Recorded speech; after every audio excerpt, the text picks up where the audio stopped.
Hello dear viewers, आज हम बनाने वाले हैं शाही कस्टर्ड मेरे मरहूम बड़े दादी माँ रफ़ीकुन्निसा बेगम के स्टाइल में। चलिए अब हम इंग्रेडिएंट्स की ओर चलते हैं। 1 लीटर दूध लिया है हमने। 1 लीटर दूध से मावा बना लिया है। 3 टेबलस्पून दूध लिया है। 4 टेबलस्पून कस्टर्ड पाउडर लिया है। 8 टेबलस्पून चीनी ली है। अब हम 3 टेबलस्पून दूध जो लिया है वो मावा में मिक्स करेंगे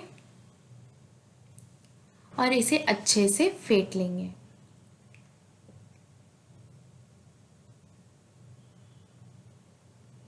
हमारा मावा का मिक्सचर जब तक स्मूथ ना हो जाए तब तक हम इसे अच्छे से फेंट लेंगे।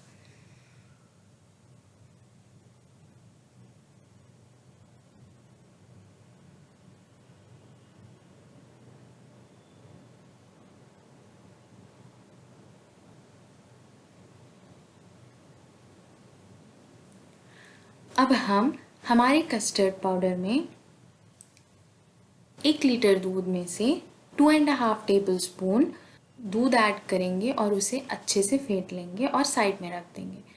अब एक वेसल में हम दूध ऐड करेंगे और उसे उबाल आने तक के लिए पकाएंगे।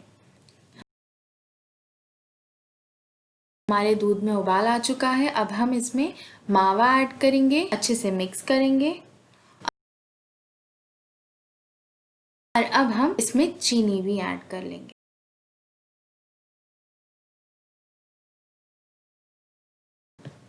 अब हम हमारे दूध में फिर से उबाल आने तक के लिए पकाएंगे।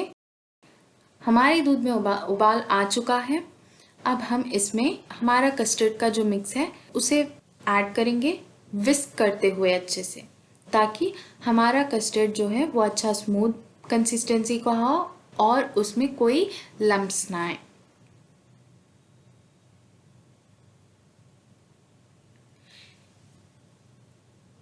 एक से 2 मिनट के लिए हम इसे हाई फ्लेम पे पकाएंगे, इसी तरह विस्क करते हुए।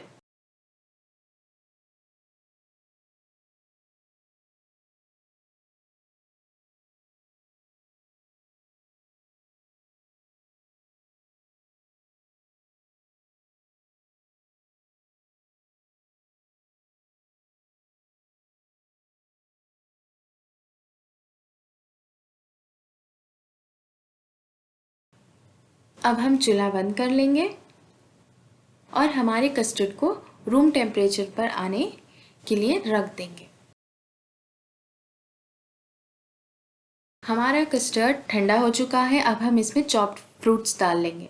केले, चीकू, सेब, अंगूर, मौसम्बी, अनार, खजूर, काजू, बादाम और अंजीर, ये सारे फ्रूट्स हम हमारे कस्टर्ड में ऐड कर लेंगे।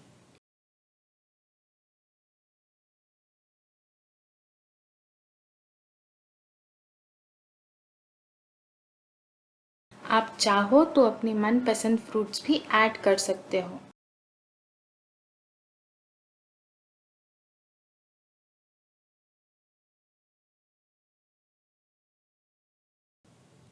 अब हम हमारे कस्टर्ड को अच्छे से मिक्स कर लेंगे और इसे 2 घंटे के लिए फ्रिज में ठंडा होने रख देंगे।